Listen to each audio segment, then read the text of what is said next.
E aí, galera, beleza? Eu sou o Jaguar, o seu professor de biologia, e nesta aula nós vamos ver a segunda classe do filo dos cordados. Vamos estudar nessa aula os anfíbios. Então, bora de anfíbios agora!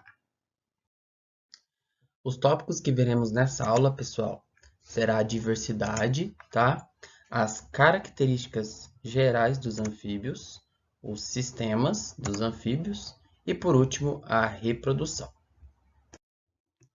Mas, como de costume, vamos, antes de estudar, conhecer os representantes, né? Vamos ver quem são os anfíbios, tá? Os anfíbios, pessoal, são os sapos, as rãs, as pererecas, tá? Geralmente o pessoal só lembra desses três, sapo, rã e perereca, tá? Mas existe, pessoal, as salamandras, tá? Salamandras também são anfíbios.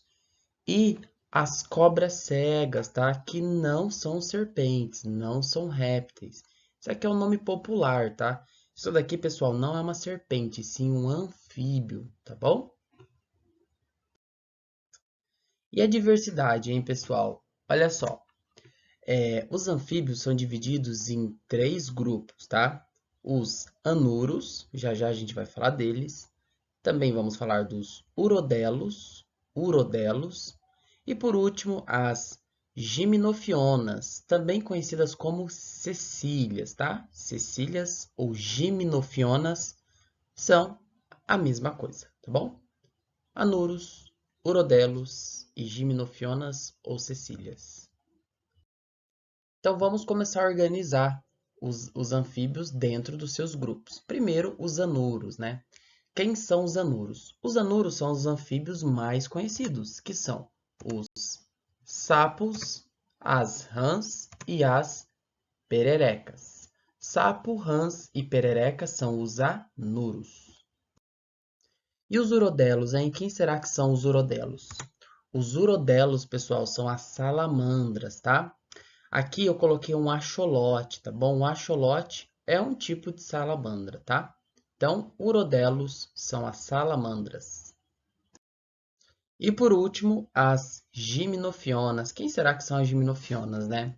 Pessoal, gimnofionas são aquelas populares cobras cegas, tá? Talvez você já tenha visto uma dessas. Isso daqui não é uma serpente, isso daqui não é um réptil. Isso daqui é um anfíbio, tá? Cobra cega ou cecília. Eu prefiro chamar de cecília, tá bom? Porque aí já remete à gimnofiona, que é um anfíbio, tá? Quando você chama de cobra cega, a pessoa associa isso daqui a uma serpente, a um réptil, e está equivocado, tá? Isso daqui é um anfíbio. Isso daqui é uma cecília. Gimnofiona, o último dos três grupos. Anuros, urodelos e gimnofionas. Agora vamos entrar nas características gerais, tá?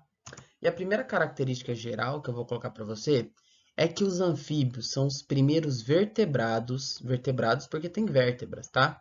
São os primeiros vertebrados a conquistarem o ambiente terrestre, beleza? Só que olha só o detalhe.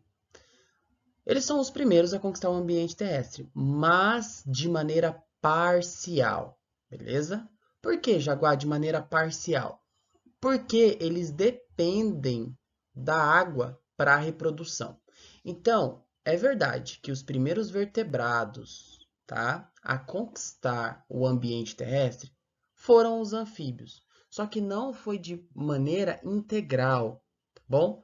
Mas sim de maneira parcial. Por quê? Porque eles dependem da água para a reprodução. Jaguar, então quem que foram os primeiros a conquistar o ambiente terrestre de forma definitiva, de forma integral? Foram os répteis, tá bom? Jaguar, quem que foram os primeiros a conquistar o ambiente terrestre, só que de maneira parcial? Foram os anfíbios, beleza? Se uma questão colocar qual foram os primeiros vertebrados a conquistar o ambiente terrestre, e só dessa forma, foram os anfíbios. Só que de forma parcial, porque depende de água para reprodução. Agora se atente no detalhe. Se a questão do vestibular falar quem foi, né, quem foram os primeiros vertebrados a conquistar o ambiente terrestre de forma definitiva, aí foram os répteis e não os anfíbios. Se liga nesse detalhe aqui, viu? Continuando, pessoal, olha só. Os anfíbios, eles possuem pele muito permeável, tá? Permeável, pessoal, é aquela condição de deixar passar, beleza? Então, é muito permeável, tá? Por quê que a pele do anfíbio é tão permeável? Porque eles têm pouca queratina, beleza? Sabe aquelas escamas que vocês já viram em jacaré, crocodilo, lagarto? Aquilo, pessoal, só existe, a pele deles é daquela forma porque tem muita queratina. Os anfíbios não têm esse tanto de queratina, então a pele é muito permeável, tá? E por ser tão permeável, por ter pouca queratina, a pele dos anfíbios, elas sofrem com a dessecação, dessecação. Olha que eu disse dessecação e não dissecação, tá? Dessecação. E dessecação é perder água para o ambiente, beleza? Por isso que você vê muitos anfíbios na água ou em locais úmidos, tá? Por quê? Porque a pele perde muita água para o ambiente. Por quê? Porque ela é pouco permeável por ter pouca queratina. Sofrem com dessecação, perdem água com facilidade. Pessoal, além disso, a pele dos anfíbios ela é altamente vascularizada. Jaguar, o que quer dizer uma pele altamente vascularizada? Quer dizer que a pele tem muitos vasos sanguíneos, tá bom? Tem muitos vasos sanguíneos ali na região da pele, tá? Além disso, pessoal, a pele ela é altamente úmida, tá? Úmida tá diretamente relacionado com a quantidade de água, tá? Então a pele ela é altamente úmida, por quê? Pela presença de glândulas mucosas. Você provavelmente, né, já viu uma imagem, já viu algum videozinho, ou até mesmo tenha visto um sapo, uma rã e uma perereca, né? Principalmente as rãs e as pererecas, que têm a pele mais lisa, você percebe que é uma pele mais brilhosa, que notoriamente é uma pele mais úmida. Por que que a pele desses, por que que a pele dos anfíbios, por que que a pele desses animais é tão úmida? Porque tem muita, pessoal, muitas glândulas mucosas na pele. Então, eu já quero que vocês notem que pele de anfíbio é uma coisa muito importante de se estudar para as provas, tá bom? Ainda nas características gerais, olha só, pessoal. Os anfíbios, eles têm glândulas de veneno, tá? Jaguar, como que é o nome dessas glândulas de veneno? Essas glândulas de veneno chamam glândulas parótidas. Olha elas aqui, ó. Essa daqui em cima e essa daqui do lado também, tá vendo? Ah, então os sapos, pessoal, eles apresentam, ó, de forma bem avantajada, ó, glândulas parótidas. Ah, Jaguar, é isso daqui que o sapo mija no olho, faz xixi no olho? Pessoal, isso de que o sapo faz xixi no olho, ele mija no olho, isso é uma lenda, tá? Isso é uma lenda que os mais antigos acreditam, isso não é verdade. O que acontece é que quando uma serpente, né, um réptil, uma serpente vai tentar predar um sapo desse, na hora que ela abocanha essa região do sapo, ele libera um veneno, um gosto amargo por essas glândulas parótidas. E isso faz com que a serpente solte ele muitas vezes e ele consiga sobreviver. Então, pessoal, as glândulas parótidas, tá? Ela libera ali substâncias com gosto ruim, tá? São glândulas de veneno, mas não mija no olho, tá? Isso é uma lenda, beleza? Glândulas parótidas. Além disso, pessoal, os anfíbios possuem, eles apresentam pálpebras, tá? Não sei se vocês lembram, mas os peixes, eles não têm pálpebras, beleza? Os anfíbios possuem pálpebras, tá? Aqui em cima, ó, eles têm pálpebras, tá bom? Olha que legal, pessoal. Os anfíbios, né, eles podem ser aquáticos, totalmente aquáticos, podem ser terrestres, tá? Como aqui esse sapo cururu, ou também podem ser semi-aquático, né? Viver ali parte fora da água, parte dentro da água, tá? Mas mesmo sendo aquático, terrestre ou semi-aquático, todos necessitam da água para reprodução, tá? E por último, pessoal, os anfíbios, assim como os peixes, são ectotérmicos, tá? Pessoal, esse começo aqui, ó, esse prefixo ecto quer dizer de fora, tá? E térmico vem de termia, vem de temperatura, tá bom? Animais ectotérmicos são aqueles animais que mudam, né, a sua temperatura, regulam a sua temperatura interna conforme a temperatura do ambiente. Então, só para ficar claro, se o ambiente estiver muito quente, dentro do corpinho do anfíbio vai ficar mais quente. E vice-versa, se o ambiente estiver muito frio, dentro do corpinho do anfíbio vai ficar mais frio. Então, a temperatura interna desses animais é regulado conforme a temperatura externa. Por isso que eles são ectotérmicos. Fechou? Agora vamos começar a falar dos sistemas, tá? E vamos começar falando dele, do sistema nervoso. Pessoal, olha só. Os anfíbios, eles possuem um cérebro bem desenvolvido, tá? Então aqui, ó, onde eu tô passando com o laser é o cérebro, tá? Do anfíbio, tá bom? Desse sapinho aqui, tá? Pessoal, falando de sistema nervoso, a gente também fala um pouco dos sentidos, né? Dos sentidos. Olha só, os anfíbios, eles possuem audição, tá? Eles escutam, eles possuem visão, né? Tem pálpebras, já falei das pálpebras, né? Eles possuem glândulas lacrimais, que são glândulas que estão envolvidas com a limpeza dos olhos, tá? Eles também possuem olfato, então eles conseguem sentir cheiro, tá? Mas esse olfato é interessante que não é igual ao ser humano, né? Eles não têm um nariz igual ao ser humano. Pô, Jaguar, então como que eles conseguem sentir cheiro? Olha que legal, galera. Eles possuem olfato a partir de aberturas, buracos, tá? Buracos olfativos que está dentro da boca. Então, os anfíbios, eles conseguem sentir o cheiro, só que o cheiro, ele é sentido dentro da boca, tá? Ele é captado dentro da boca por aberturas olfativas que estão presentes dentro da boca desses animais. Interessante, né? E o sistema digestório, hein? O sistema digestório desses animais é do tipo completo, com certeza, né, pessoal? Do tipo completo, ou seja, é um sistema digestório que apresenta a boca, tá? E aí, né, o alimento ele passa por todo o tubo digestório, que é esse verdinho aqui, tá vendo? Todo o tubo digestório e vai finalizar lá em um ânus. Então tem a boca e tem o ânus do tipo completo. Vamos falar agora do sistema excretor dos anfíbios, tá, pessoal? Olha só, a excreta nitrogenada dos anfíbios é a ureia. Então, os anfíbios excretam ureia. A excreta nitrogenada dos anfíbios é a ureia, tá bom? Pessoal, os anfíbios possuem um par de rins. Um par de rins, então quer dizer que eles têm dois rins, igual o ser humano, né? O ser humano também tem dois rins. Ó, olha aqui comigo, ó, rins, tá vendo? Ó, aí você vem aqui no azulzinho, ó, um aqui e outro aqui, tá vendo?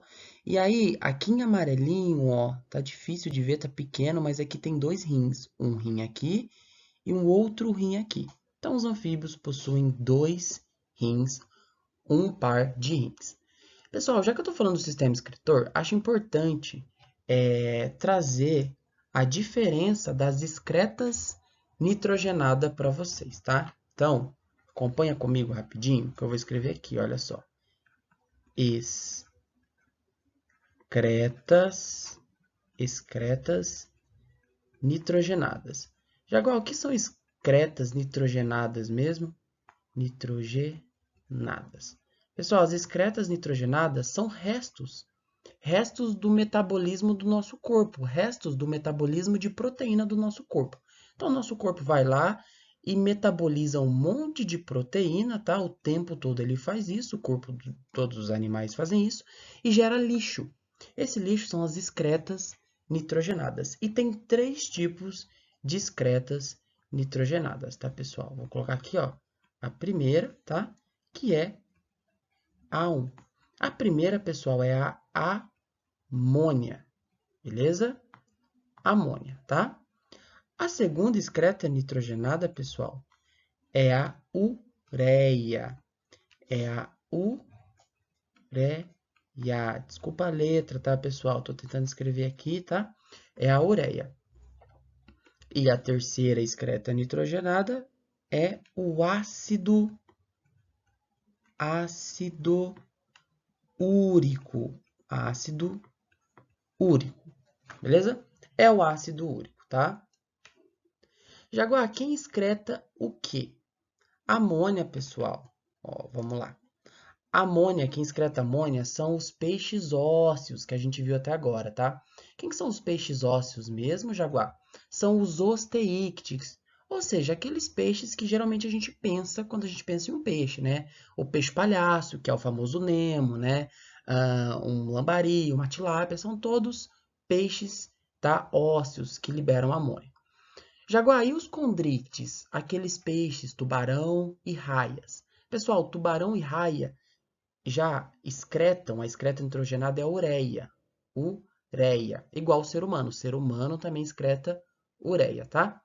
E os anfíbios também excreta ureia, beleza? Vamos finalizar por aqui hoje em relação a esse assunto. E nas próximas aulas eu vou falando mais, tá? Só que é importante a gente saber que o mais tóxico dessas excretas nitrogenadas, eu vou colocar 2 maisinho aqui, ó, que quer dizer o mais tóxico, tá? É a amônia. O mais ou menos o intermediário de toxicidade é a ureia. E o menos tóxico da excreta nitrogenada é o ácido úrico. Isso também é importante, eu já vi isso cobrar no vestibular, tá? A amônia é a excreta nitrogenada mais tóxica, a ureia é a intermediária e o ácido úrico é a menos tóxica. E anfíbio tem como excreta a ureia. Vamos falar agora do sistema circulatório, tá, pessoal? O sistema circulatório é do tipo fechado, ou seja, o sangue fica o tempo todo caminhando no corpo dentro de vasos sanguíneos, tá? Então, como está o tempo todo dentro de vasos sanguíneos, é uma circulação do tipo fechado. Então, tem um sistema circulatório do tipo fechado. Pessoal, o coração dos anfíbios tem três câmaras, dois átrios e um ventrículo, tá? Então vamos lembrar rapidinho dos peixes que eu falei na aula passada. Os peixes, tá? Eles apresentam o coração com duas câmaras, um átrio e dois ventrículos. Já os anfíbios têm um coração com três câmaras, dois átrios, ó, um átrio aqui, um outro átrio aqui e um ventrículo. Dois átrios e um ventrículo. Um coração, tá? Com três câmaras. Fechou? Pessoal, a circulação sanguínea de um anfíbio é do tipo dupla. Dupla, você bem sabe, significa duas vezes, né? Jaguar, como assim a circulação é dupla? Olha só, presta atenção. O sangue, ele sai do coração e vai para os pulmões. Ou seja, do coração para os pulmões, primeira circulação. É uma circulação pulmonar, porque foi para os pulmões. Depois esse sangue, olha só, ele volta para o coração. E aí, agora ele está a segunda vez no coração, o sangue é bombeado, e esse sangue vai para todo o corpo do sapinho do anfíbio. Então, essa segunda circulação é uma circulação que vai para todos os sistemas do corpo, vai para todo o corpo. Uma circulação sistêmica. Por isso que é uma circulação dupla. Vamos lá? O sangue vai no coração, depois para o pulmão. Primeira circulação pulmonar. Depois o sangue volta para o coração e vai para todo o corpo. Segunda circulação, circulação sistêmica. O sangue passa duas vezes no coração. Circulação dupla, tá bom? E por último, pessoal, os anfíbios possuem uma circulação incompleta, diferente de nós mamíferos que temos uma circulação completa. Os anfíbios têm uma circulação incompleta, tá? Ou seja, na circulação incompleta ocorre a mistura de sangue arterial, tá? Sangue arterial com sangue venoso, tá bom? Jaguar, o que é o sangue arterial? O sangue arterial é aquele que é rico em oxigênio, tá bom? Jaguar, o que é o sangue venoso? O sangue venoso é aquele sangue que é pobre em oxigênio, tá bom? Então, o sangue rico em oxigênio é o arterial e o sangue venoso é aquele pobre em oxigênio, que está cheio de CO2, tá bom? E ocorre a mistura desse sangue no coração do anfíbio. Como ocorre a mistura desse sangue, é uma circulação incompleta, beleza? E graças a essa mistura, pessoal, o metabolismo, pessoal, é o conjunto de reações químicas que ocorre dentro do corpinho do animal, tá? Isso é metabolismo. E o metabolismo dos anfíbios é baixo. Por que é baixo, Jaguar? Porque ocorre a mistura de sangue arterial com sangue venoso dentro do coração. Como esse metabolismo é baixo, olha só o pulo do gato aqui, ó. Como esse metabolismo é baixo, esses animais são ectotérmicos, beleza? Lembrando que animais ectotérmicos são aqueles animais que mudam que regulam, né, a temperatura do seu corpo conforme a temperatura do ambiente externo, tá bom? Olha só que interessante. Respiração, pessoal. Respiração dos anfíbios cai bastante nas provas, tá? Eles gostam muito de perguntar sobre a pele dos anfíbios, tá bom? E também sobre a respiração, tá? E a respiração dos anfíbios pode ser de três formas. Pode ser uma respiração branquial, tá? Muito parecida com a respiração dos peixes. Pode ser uma respiração pulmonar, tá? O ser humano, por exemplo, faz uma respiração pulmonar. Ou pode ser uma respiração a partir da pele. Olha que interessante. Uma respiração cutânea, tá? Respiração a partir da pele, respiração cutânea. Pode ser essas três formas. Quando a gente fala de respiração branquial, olha só, eu peguei aqui um axolote, né, por exemplo. Tá vendo essas estruturas aqui bem vermelhinhas que os axolotes, que essa salamandra tem? Pessoal, isso daqui são as brânquias do axolote. Jaguar, por que é tão vermelho? Porque as brânquias são ricas em vaso sanguíneo. Por que, Jaguar, são ricas em vaso sanguíneo? Meu, porque tem que passar muito sangue nessa região para trocar os gases, para pegar o oxigênio do ambiente e jogar para fora o CO2 que estava dentro do corpinho do animal, tá? Isso ocorre, né, em estruturas que são ricas em sangue. Então, tem muitos vasos sanguíneos aqui, tá? Isso aqui são as brânquias do axolote.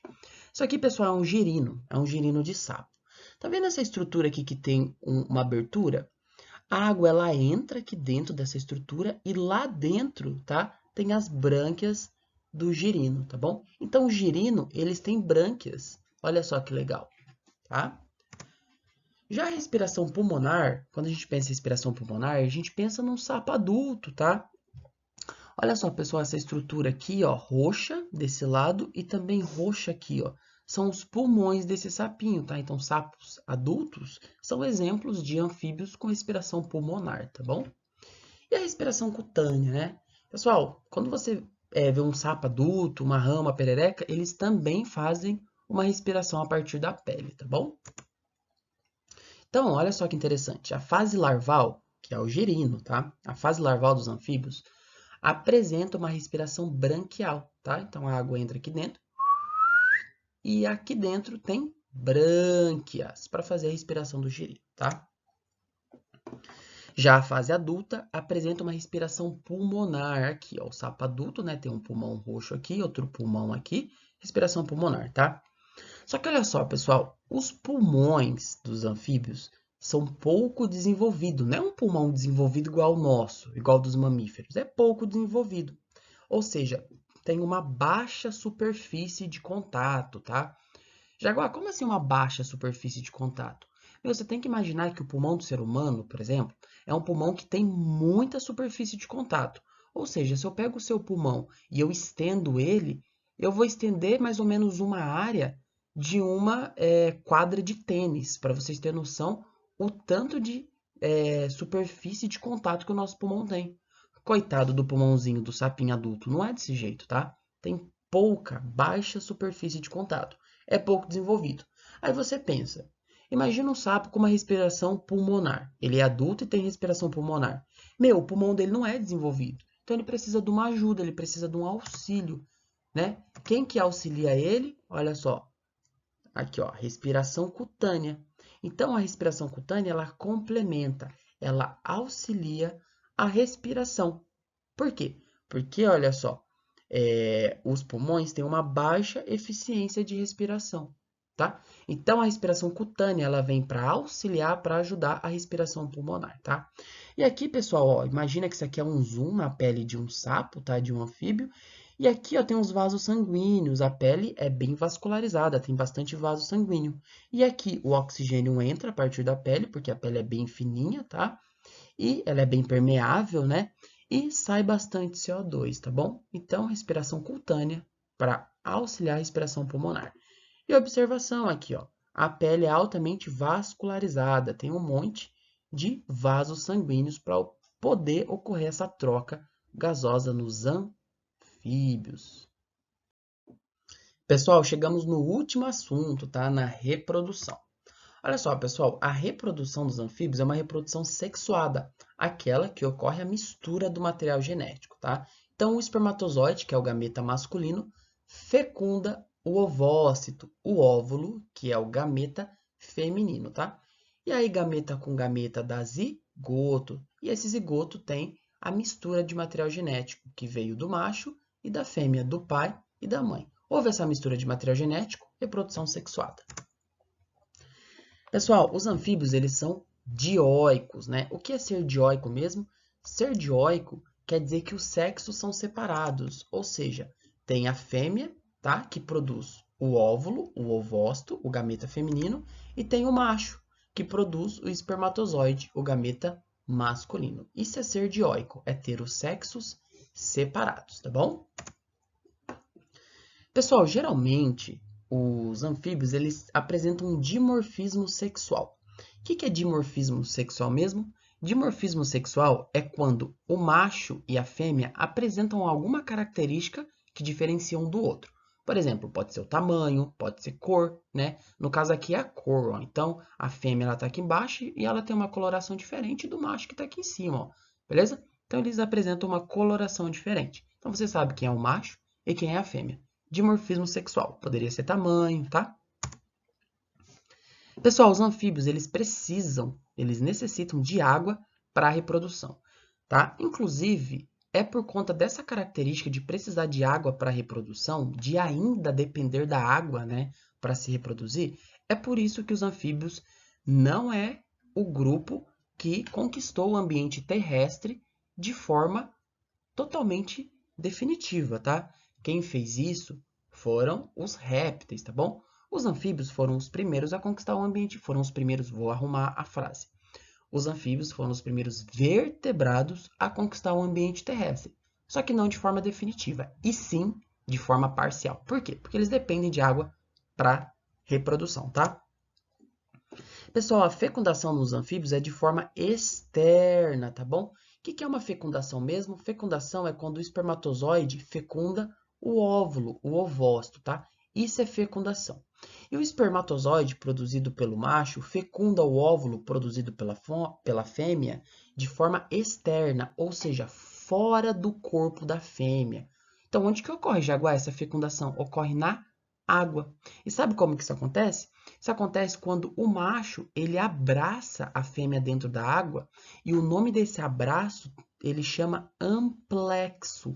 Olha que legal, pessoal. Então, os sapinhos, quando eles vão se reproduzir, quando eles vão acasalar, o macho ele dá um apertão, ele abraça a fêmea libera os seus óvulos, os seus ovócitos na água, o macho libera os seus espermatozoides na água e a fecundação ocorre dentro da água, fora do corpinho da fêmea. Fecundação externa, a partir do abraço, do amplexo. Legal isso, né?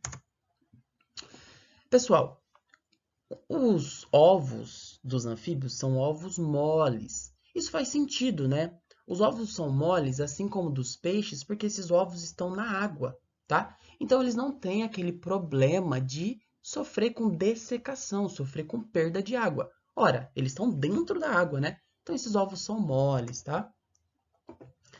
Pessoal, o desenvolvimento dos anfíbios pode ser direto ou indireto, tá? Lembrando que direto é quando o filho já nasce com a cara dos pais e ele só cresce, e o desenvolvimento indireto é aquele que tem uma fase larval, tá bom? Mas aí você deve pensar, ué, mas o sapo ele tem um girino, como assim pode ser direto? Pessoal, os anuros, quem que são os anuros mesmo? Sapo, rã e perereca, tá?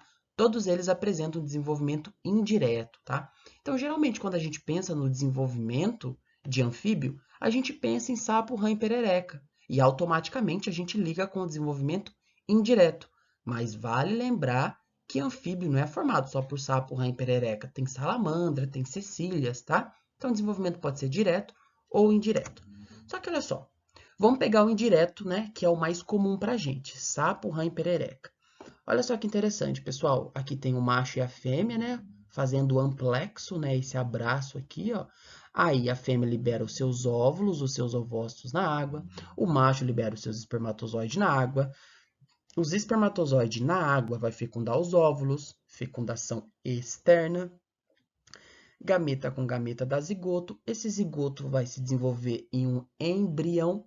Esse embrião, pessoal, vai se transformar em um girino. Olha só que interessante, vai se transformar em um girino, tá? E esse girino, olha só, ele vai passar por uma metamorfose até virar um anfíbio, até virar um anuro, até virar num sapo, numa rã, numa perereca adulta, beleza? Olha como o girino é diferente do adulto. Essa mudança completa do girino, tá, para se transformar no adulto, essa mudança aqui, ó, chama metamorfose. Então, pessoal, se cair na prova de vocês, falando que sapo, rã e perereca, que anuro sofre metamorfose, isso é uma verdade, tá bom? Então, olha só. Girinos passam por metamorfose. Girino é o nome da fase larval, tá? Dos anuros. Então, aqui tem a metamorfose, aqui nesse quadro vermelho, tem a metamorfose dos anuros. Pessoal, era isso que eu tinha preparado para vocês. Muito obrigado por assistir esse vídeo até o final.